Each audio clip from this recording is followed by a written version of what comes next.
In a quiet little town where everyone knew each other, life moved at its own slow pace. People waved to their neighbors, kids played in the streets after school, and most days passed without much drama. But for a 16-year-old girl named Mia, life wasn't as simple or carefree as it seemed for others. Born with cerebral palsy, Mia used a wheelchair to get around. Despite her challenges, she had an unbreakable spirit. She loved books, had a sharp sense of humor, and could light up any room with her laugh. Mia was no stranger to stares or whispers. Some people felt sorry for her, while others didn't know how to act around someone who looked different. But Mia didn't let those things bother her too much. What really got to her were the bullies, kids who thought they were better than everyone else just because they could push people around. And on one crisp autumn afternoon, Mia would find herself face to face with some of the worst ones yet. It all started when Mia decided to take the long way home from school. The weather was perfect, clear blue skies, golden leaves falling gently from the trees, and she wanted to enjoy it for a little longer. As she wheeled herself along the path near the park, she noticed a group of older boys hanging out by the entrance. They were loud, laughing, and throwing empty soda cans at each other. Mia recognized them immediately. These four guys were known troublemakers, always picking on younger students or anyone they thought wouldn't fight back. At first, Mia tried to ignore them. She kept her head down and focused on moving forward, hoping they wouldn't notice her. But fate had other plans. One of the boys, the tallest and loudest of the bunch, spotted her. He nudged his friends and said something under his breath that made them snicker. Then, before Mia could react, he stepped into her path. "Hey, look what we've got here," he sneered, blocking her way. "A little ride for the handicapped princess." Mia froze, gripping the wheels of her chair tightly. Her heart raced as she looked up at him. "Excuse me," she said firmly, trying not to show fear. "Can you please move?"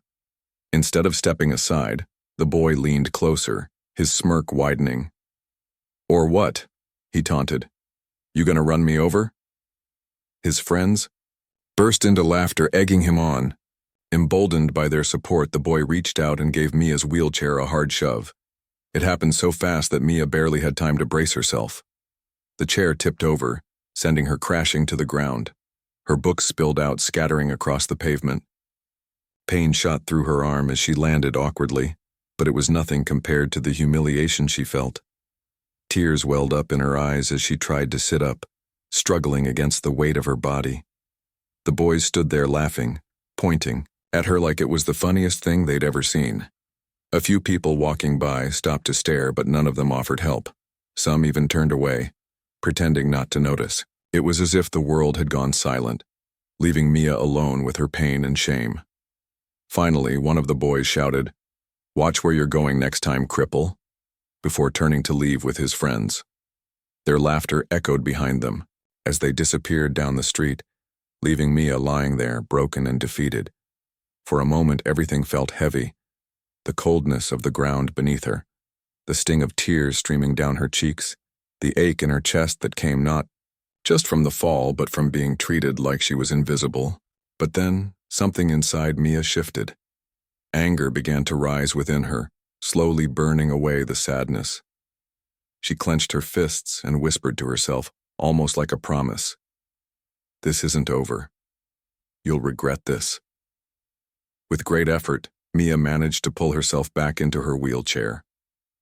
She gathered her scattered belongings, ignoring the curious glances of passers-by who now pretended to be busy. By the time she finally made it home, her body ached and her pride was bruised, but her resolve was stronger than ever. Little did those boys know their actions had set off a chain reaction that would change everything, for them, for Mia, and for the entire town. Because sometimes, the smallest voices can make the biggest waves. And Mia was about to prove just how powerful standing up for yourself could be. When Mia finally made it home, she was a mess, not just physically but emotionally. Her hands trembled as she wheeled herself through the door, and her face was still streaked with tears. The pain in her arm throbbed with every movement, but it was the humiliation that weighed heaviest on her heart. She had never felt so small, so powerless. But as she sat there in her quiet living room, something inside her began to stir.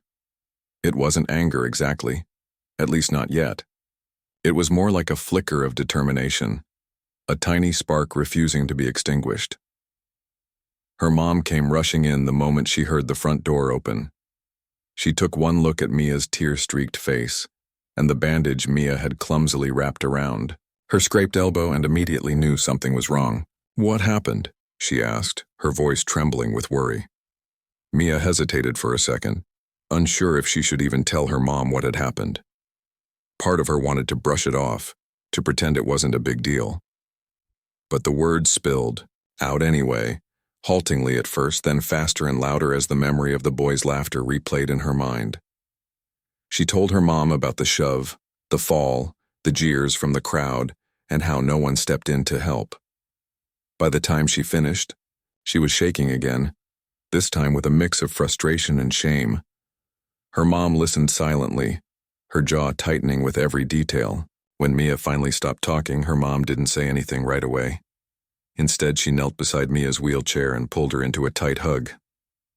"I'm so sorry this happened to you," she said softly, her voice thick with emotion. "But we're not going to let them get away with it. No one treats my daughter like that." The next morning, Mia's mom went straight to the school principal. She explained everything that had happened, showing him the bruises on Mia's arms and describing the incident in vivid detail. At first, the principal seemed sympathetic, nodding along and promising to investigate. But as the conversation went on, his tone shifted. He started talking about how kids will be kids and how maybe Mia should try to avoid those boys in the future. It was clear he didn't think much would come of it. Mia's mom left the meeting feeling frustrated and defeated, but only for a moment. On the drive home, she made a decision. If the school wasn't going to take action, then she would have to do something herself. That evening, sitting at the kitchen table with her laptop open, she typed out a post on social media. She included photos of Mia's injuries, a scrape on her knee, a bruise on her forearm, and wrote a heartfelt message explaining what had happened. She ended the post with a simple plea. "Please share this so we can make sure these bullies are held accountable." Within minutes, the post started getting attention. Friends and family shared it, adding their own comments of outrage and support. Strangers chimed in too, sharing stories of their own experiences with bullying. Some offered words of encouragement for Mia, while others demanded justice for what had happened. By the end of the night, the post had gone viral, spreading far, beyond the small town where Mia lived. As the story gained traction, people began tagging local news outlets and community leaders, urging them to step in. Parents whose kids went to the same school as Mia started calling the administration, demanding answers. Others organized a petition online, calling for stricter anti-bullying measures and consequences for the boys involved. The hashtag #StandWithMia started trending, turning the incident into a rallying cry for anyone who had ever felt powerless against bullies. Meanwhile, Mia stayed mostly quiet during all of this. She appreciated the outpouring of support, but she also felt conflicted. While everyone else was focused on punishing the boys, Mia couldn't stop thinking about what they had done and why. What made someone act like that? Did they even realize how much harm they caused? And most importantly, could anything truly change unless people understood the impact of their actions? One afternoon, as she scrolled through the endless stream of comments and messages online, Mia noticed something. A lot of people were sharing videos and pictures of the park where the incident had happened. Someone mentioned that there were security cameras nearby. That gave Mia an idea. She called her best friend, a tech-savvy classmate who always seemed to know how to fix things or find information online. "Do you think we could check those cameras?" Mia asked hesitantly. "Maybe. There's footage of what happened." Her friend didn't hesitate. "Let me see what I can do," she said confidently. Within hours, she had managed to access the footage from the park's security system. Together, they watched the video clip by clip, piecing together a clear picture of what had happened. There it was, the boys shoving Mia's wheelchair, the others laughing, the crowd standing idly by. It was all captured in chilling detail. Mia felt a surge of mixed emotions as she watched the footage. Anger, sadness, disbelief, they all swirled together in her chest. But beneath it all was a growing sense of purpose. This wasn't just about her anymore. It was about sending a message to the boys, to the bystanders, to everyone who thought bullying was harmless fun. We need to show this to people, Mia said firmly. Not just the video, but everything. We need to make sure no one forgets what happened. Her friend nodded in agreement. Whatever you want to do, I've got your back.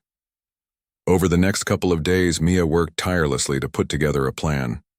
With her friend's help, she edited the footage into a short video, adding captions to highlight key moments. She reached out to local news stations, offering them the exclusive story. Reporters jumped at the chance to cover such a compelling human interest piece. One station even agreed to air the video during their evening broadcast, ensuring that thousands of people would see it. But Mia wasn't done yet. She heard about a town hall meeting scheduled for 3 days after the incident, a meeting originally meant to discuss park renovations. She decided to attend and speak publicly about what had happened. It wouldn't be easy. The thought of confronting the boys face to face terrified her, but deep down, she knew it was the right thing to do. On the day of the meeting, Mia woke. Up early, her stomach tied in knots. She practiced her speech over and over, rehearsing every word until she felt ready, or as ready as she could be. As she rolled herself toward the community center, clutching her notes tightly, she reminded herself of why she was doing this. It wasn't just for her. It was for everyone who had ever been bullied, for everyone who had ever felt invisible. And, when she arrived at the meeting, she realized she wasn't alone. Dozens of people had shown up to support her. Friends, classmates, teachers, neighbors. Even strangers who had seen her story online had come to stand with her. For the first time since the incident, Mia felt a glimmer of hope. Whatever happened next, she knew she wouldn't have to face it alone. The days leading up to the town hall meeting felt like a whirlwind for Mia.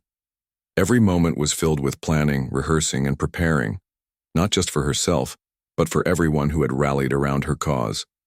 Her best friend worked tirelessly, behind the scenes helping edit the video footage from the park cameras into something powerful and undeniable. They added captions to highlight key moments, making sure no one could misunderstand what had happened that day. The final cut of the video wasn't flashy or overly dramatic. It didn't need to be. The raw truth spoke louder than anything else. Mia also spent hours writing and rewriting her speech. She wanted it to be perfect, not because she cared about impressing anyone, but because she knew this was her chance to make people listen. She wrote from the heart, pouring every ounce of frustration, pain, and determination into her words. She practiced in front of the mirror, then in front of her mom, and finally in front of her best friend. Each time, she grew more confident, though a small part of her still doubted whether she'd have the courage to say everything she needed to say when the moment came. Meanwhile, the buzz around the town hall meeting continued to grow. Flyers were posted all over town, urging people to attend. Social media groups lit up with discussions about bullying and accountability. Parents shared stories of their own children being targeted by the same group of boys. Teachers expressed outrage over the lack of action from the school administration. Even local businesses got involved, offering free coffee and snacks at the meeting to encourage attendance. What had started as a personal tragedy for Mia had quickly turned into a community-wide movement. On the morning of the meeting, Mia woke, up early. She couldn't eat breakfast, her stomach felt too tied up in knots. Instead, she sat by the window, staring out at the quiet streets. Her mind raced with thoughts of what might happen later that evening. Would people show up? Would they believe her? And most importantly, would the boys be there? Her mom noticed her anxiety and tried to reassure her. "You're doing the right thing," she said gently, sitting beside Mia. "No matter what happens tonight, you've already made a difference. People are listening because of you." Mia nodded, though she wasn't entirely convinced. She rolled herself into the bathroom to get ready, choosing an outfit that made her feel strong, a simple blouse and jeans. When her best friend arrived, to pick her up, Mia took a deep breath and wheeled herself toward the car. "Let's go," she said, forcing a smile. When they arrived at the community center, Mia was surprised by how many people were already there. The parking lot was packed and a line stretched out the door. Inside, the room hummed with energy. People milled about, chatting quietly or scrolling through their phones. A few reporters set up cameras near the front of the room, while others interviewed attendees. It was clear that this was no ordinary town hall meeting. Mia scanned the crowd nervously, searching for familiar faces, and unfamiliar ones too. She spotted her teachers, her classmates, even some parents she recognized from school events. But then her eyes landed on them, the 4 boys who had laughed as she lay on the ground. They sat together near the back of the room, slouched in their chairs with smirks on their faces. One of them leaned over and whispered something to his friends, causing them to chuckle. For a brief moment, Mia felt a wave of doubt wash over her. What if they didn't care? What if nothing changed? But then she remembered why she was here. Not just for herself, but for everyone who had ever been treated the way she had. She straightened her shoulders, gripping the arms of her wheelchair tightly, and reminded herself of the promise she had made to herself. They'll regret this. As the meeting began, the room fell silent. The moderator welcomed everyone and briefly explained the original purpose of the gathering, to discuss park renovations. But it was clear that no one was there to talk about playground equipment. The tension in the air was palpable, and everyone seemed to know what was coming next. Finally, it was Mia's turn to speak. Her best friend wheeled her to the center of the room, positioning her in front of the microphone. For a moment, Mia froze, overwhelmed by the sea of faces staring back at her. She glanced down at her notes, taking a shaky breath. Then she looked up, meeting the eyes of the crowd. I'm here today because I want people to understand how much bullying hurts, not just physically, but emotionally, she began, her voice trembling slightly. She paused, swallowing hard before continuing. These boys thought they could humiliate me without consequences. They thought no one would care. But they underestimated something important, the power of standing up for yourself. Her voice grew stronger with each word, steadier and more confident. She talked about the fear she had felt that day, the humiliation of lying on the ground while strangers watched and did nothing. She described the bruises on her arms and the ache in her chest that lingered long after the physical pain had faded. And she spoke about the countless others who had suffered in silence, too afraid or ashamed to speak out. Then, with a nod to her best friend, the lights dimmed, and the video footage appeared on a large projector screen behind her. The room went completely still as the clip played. There was the boy shoving her wheelchair, the others laughing, the scattered books, the crowd looking away. Gasps rippled through the audience, followed by murmurs of disbelief and anger.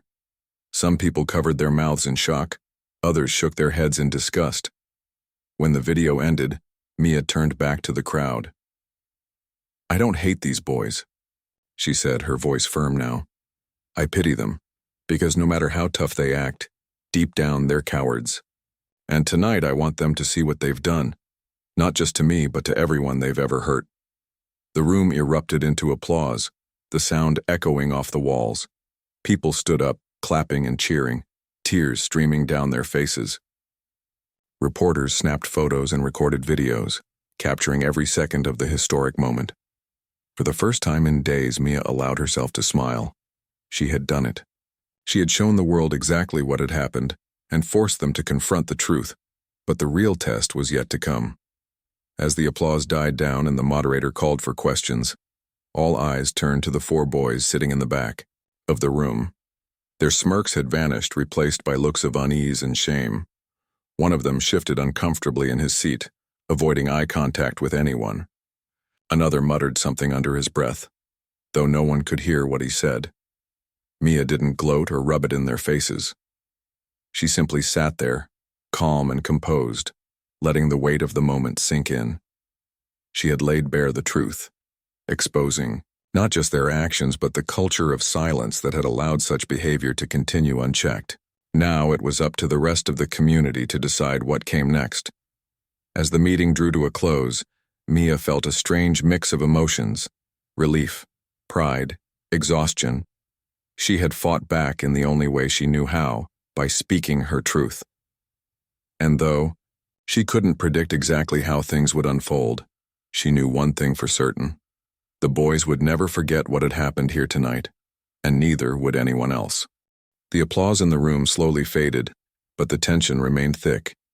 Mia sat in her wheelchair at the center of it all, feeling a mix of emotions, relief that she had spoken her truth, pride in standing up for herself, and a deep sense of exhaustion from reliving the painful memory.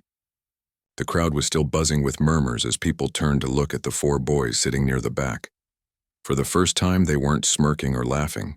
Their faces were pale, their eyes glued to the floor. Some squirmed uncomfortably in their seats while others whispered nervously to each other. Mia took a deep breath and glanced around the room. She could see anger on some faces, sadness on others, and even shock from those who hadn't realized how bad things had gotten. Parents exchanged worried glances, teachers shook their heads in disbelief, and reporters scribbled furiously in their notebooks. It felt surreal to Mia.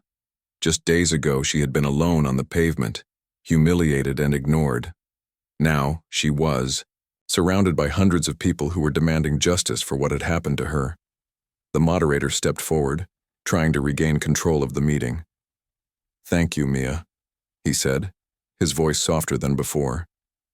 He cleared his throat and added, "We'll now open the floor for questions or comments." At first, no one spoke. The silence stretched out, heavy and uncomfortable. Then a woman stood up near the front row.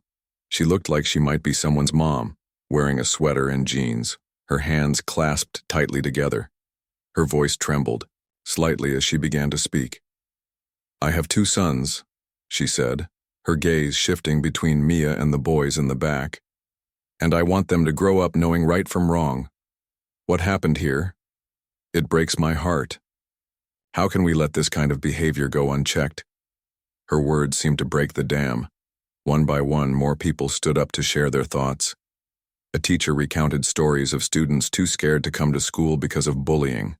A father talked about his own childhood experiences of being picked on, saying he wished someone had stood up for him back then. Another teenager, a girl about Mia's age, shared how she had been mocked for wearing glasses and how it made her hate herself for years. Each story hit harder than the last, painting a picture of a community that had allowed cruelty to fester under its surface. People weren't just talking about what happened to Mia anymore. They were talking about systemic issues, about fear and apathy and the need for change.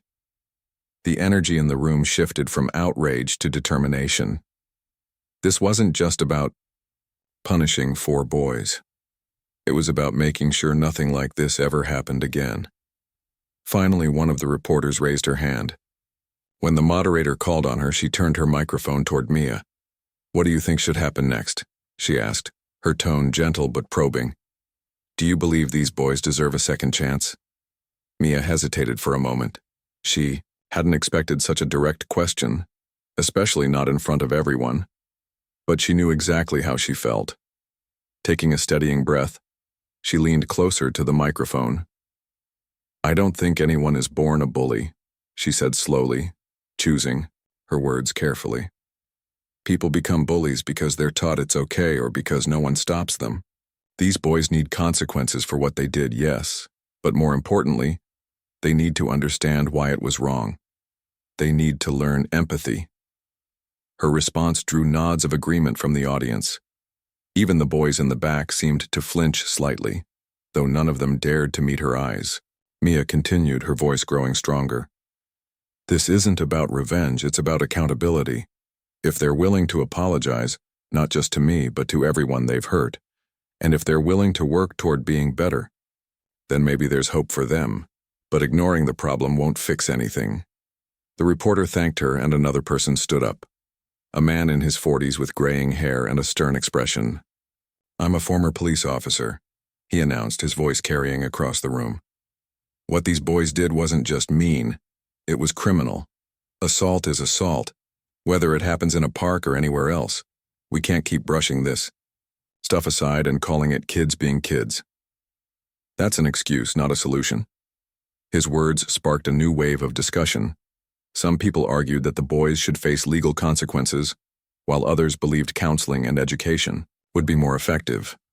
The debate grew heated with voices rising and tempers flaring. Through it all, Mia stayed quiet, observing everything unfold. She didn't feel the need to interject anymore. The town was finally having the conversation she had hoped for. Eventually, the moderator intervened, reminding everyone that the meeting needed to wrap up soon. Before closing, he addressed the boys directly. "You four, you're going to have to answer for your actions," he said, his tone firm. "Not just here tonight, but moving forward. Your parents will be contacted.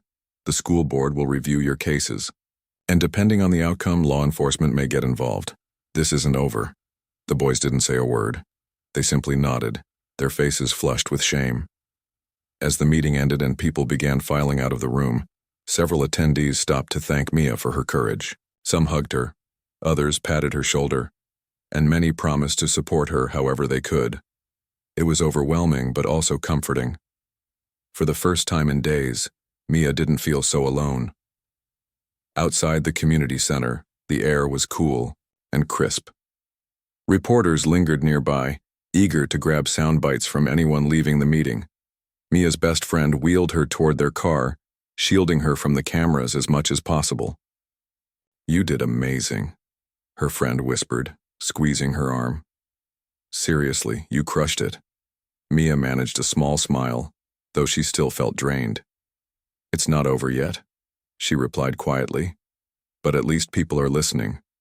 Back home, Mia collapsed onto the couch, exhausted but unable to sleep.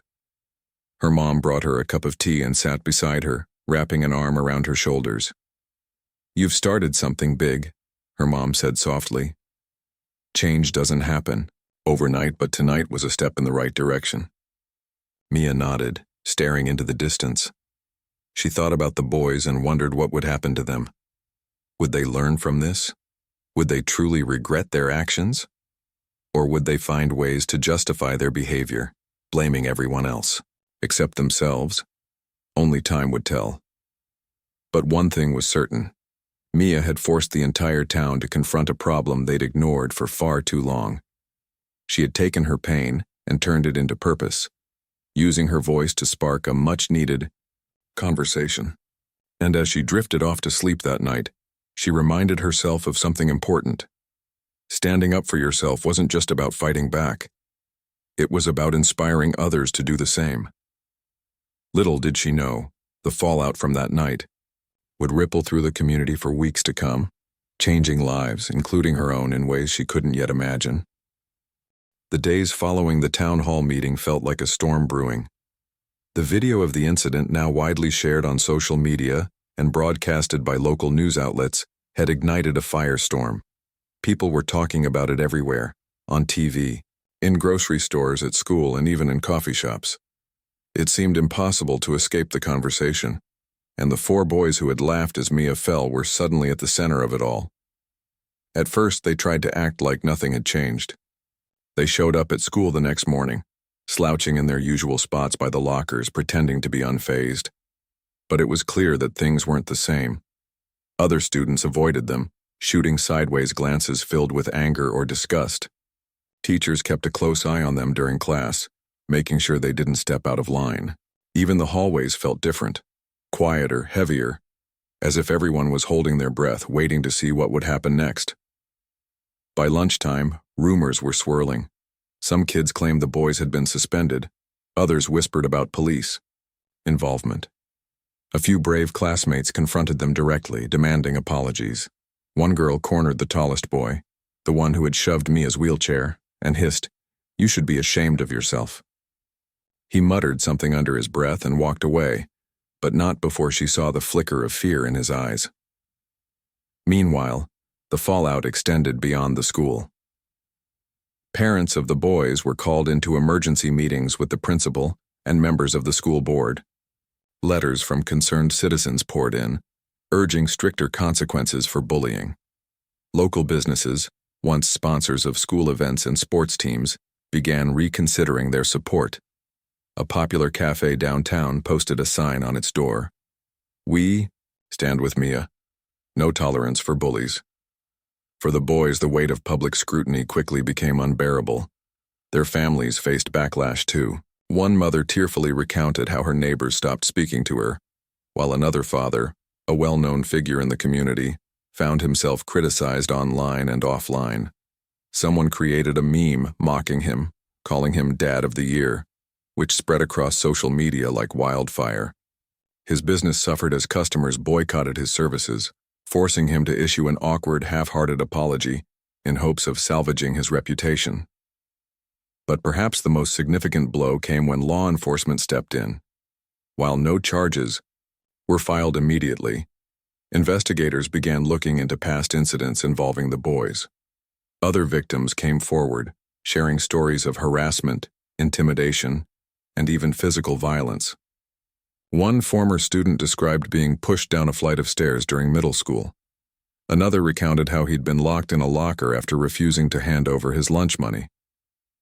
Each new allegation painted a darker picture of the boys' behavior, revealing years of unchecked aggression. As the investigation progressed, the school took swift action. All 4 boys were expelled pending further review, meaning they wouldn't be allowed back until the matter was resolved. For the first time, they experienced what it felt like to lose control, to have doors slammed in their faces and opportunities stripped away. They spent their days cooped up at home, glued to their phones, watching as their lives unraveled piece by piece. One evening, the tallest boy sat alone in his room, scrolling through hateful comments online. Every post, every message, every meme mocked him relentlessly. Strangers dissected his actions, calling him cowardly and cruel. Friends he thought he could count on had ghosted him, leaving him isolated and angry. He stared blankly at the screen, feeling a mix of emotions: anger, shame, regret, but mostly confusion. How had it come to this? Just days ago he'd thought tipping over a wheelchair was funny. Now the world hated him for it. His younger brother knocked softly on the door and peeked inside. "Mom says dinner's ready," he said hesitantly. The boy grunted in response, barely acknowledging him. When his brother lingered, hesitant to leave, he snapped, "What do you want?" You're not really bad, are you?" the younger boy asked quietly, his voice trembling. "I mean, I know you messed up, but can't you fix it?" The older boy froze, caught off guard by the question. Fix it? How could he possibly fix something so big? He opened his mouth to respond but found no words. Instead, he turned back to his phone, dismissing his brother with a wave of his hand. But the question lingered in his mind long after the door clicked shut. Across town, Mia was adjusting to her own version of life after the storm. She returned to school cautiously, unsure of how people would treat her. To her surprise, she was greeted with applause.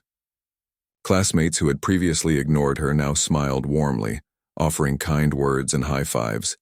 Teachers praised her courage, telling her she had inspired change. Even strangers approached her in the hallway, thanking her for standing up to bullies. At first, the attention made her uncomfortable. She wasn't used to being in the spotlight, and part of her worried it would fade as quickly as it had come. But as the days passed, she realized something important. People weren't just cheering for her, they were cheering for themselves. Her bravery had given them permission to speak out, to demand better, to refuse to stay silent in the face of injustice. Still, Mia couldn't shake the memory of lying on the ground, helpless and humiliated. Though justice was slowly unfolding, the emotional scars remained. Late at night, when the house was quiet and the world outside grew still, she sometimes replayed the incident in her mind. She wondered if the boys truly understood the impact of their actions, or if they simply regretted getting caught. Did they feel remorse, or were they just biding their time until the storm passed? Her mom noticed her lingering sadness and tried to reassure her. "It's okay to feel hurt," she said one evening, sitting beside Mia on the couch. "Healing takes time. What matters is that you stood up for yourself, and that you've inspired others to do the same." Mia nodded, though she wasn't entirely convinced. Healing did take time, but she also knew that forgiveness wasn't easy. Forgiveness didn't mean forgetting.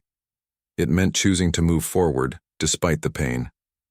And while she wasn't ready to forgive the boys yet, she was determined to focus on the positive changes happening around her. In the weeks that followed, the town rallied together to address the deeper issues behind the bullying epidemic. Schools implemented stricter anti-bullying policies, including mandatory workshops on empathy and conflict resolution. Parents organized community events aimed at fostering kindness and understanding among youth. Even the local government got involved, allocating funds for programs designed to support victims and educate perpetrators. Through it all, Mia remained at the heart of the movement. She gave talks at schools and community centers, sharing her story and encouraging others to speak out against bullying.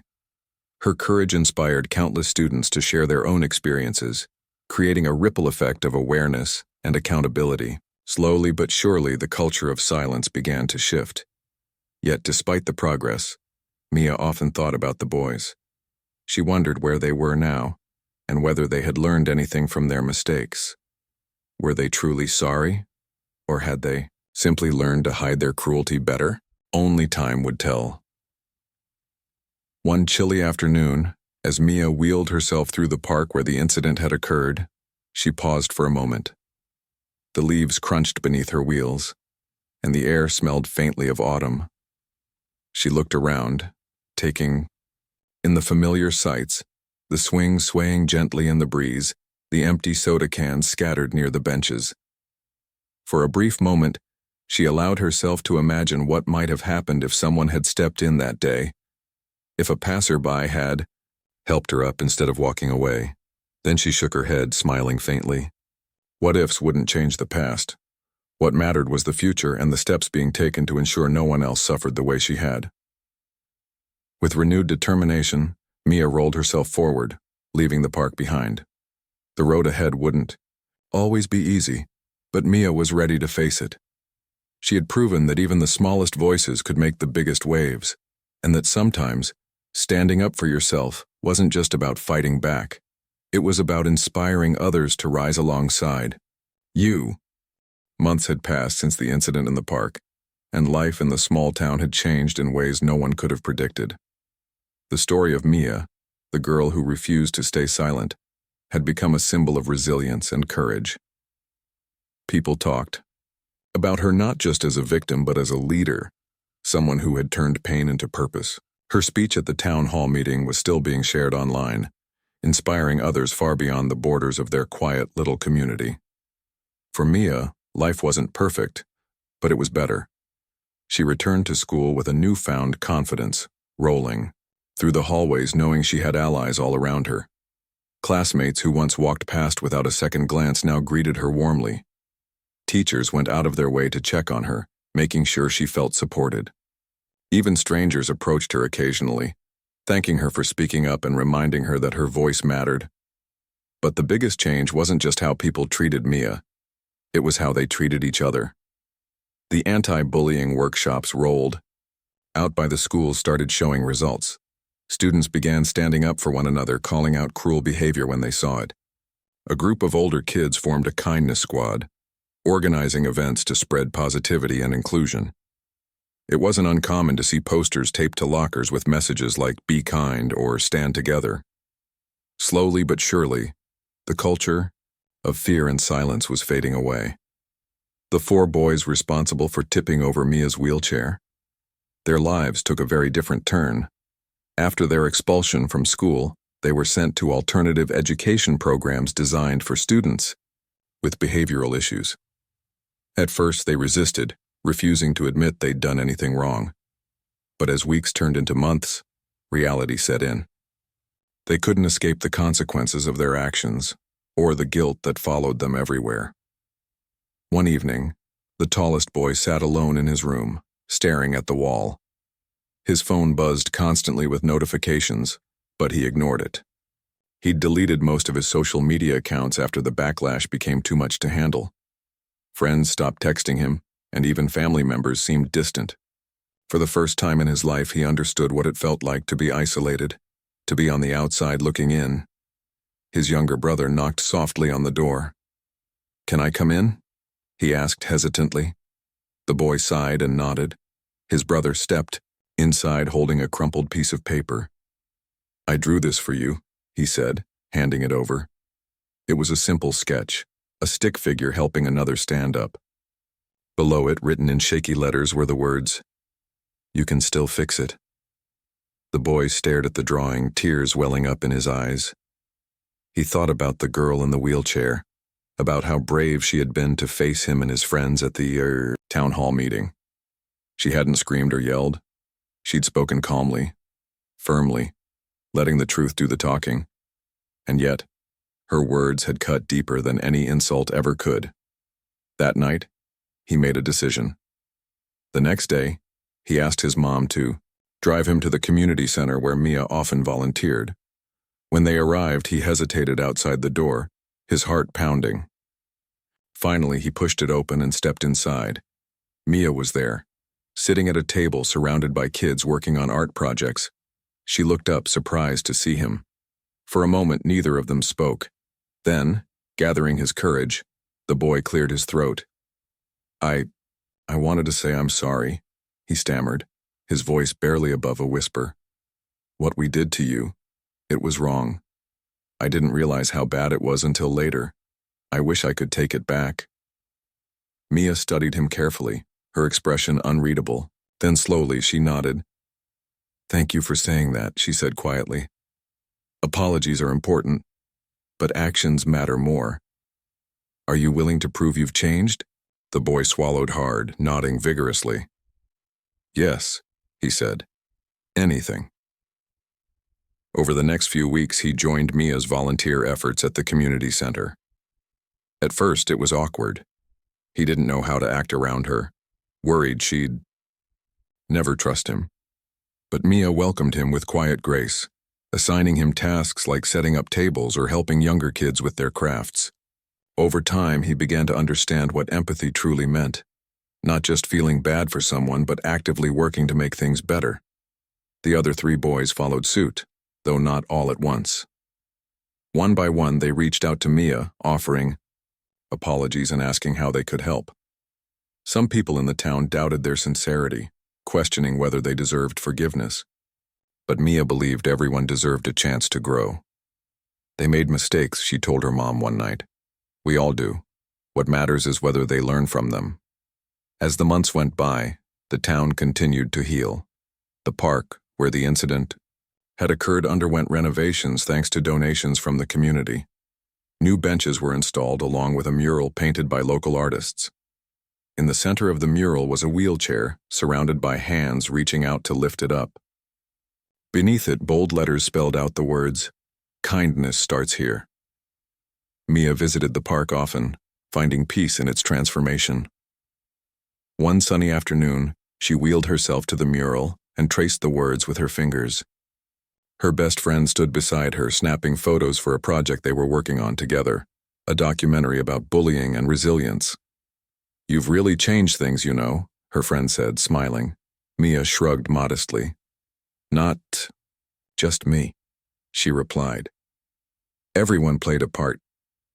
This isn't about one person. It's about all of us deciding to be better." Her friend grinned, lowering the camera. "Still, you're the reason it started.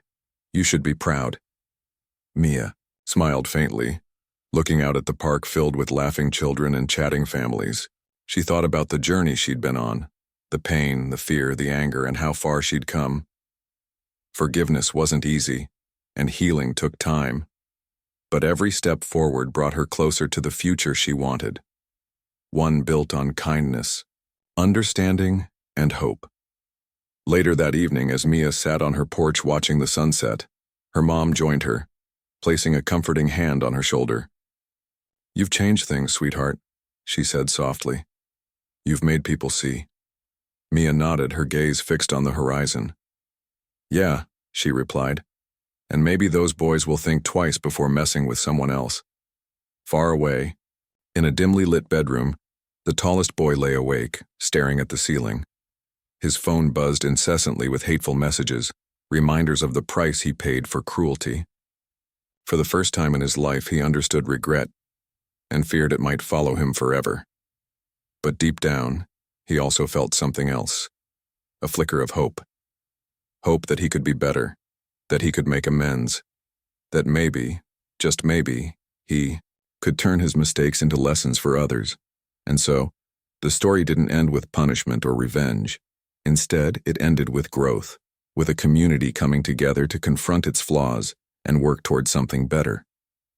Mia's courage had sparked a movement, proving that even the smallest voices could create waves big enough to reshape the world.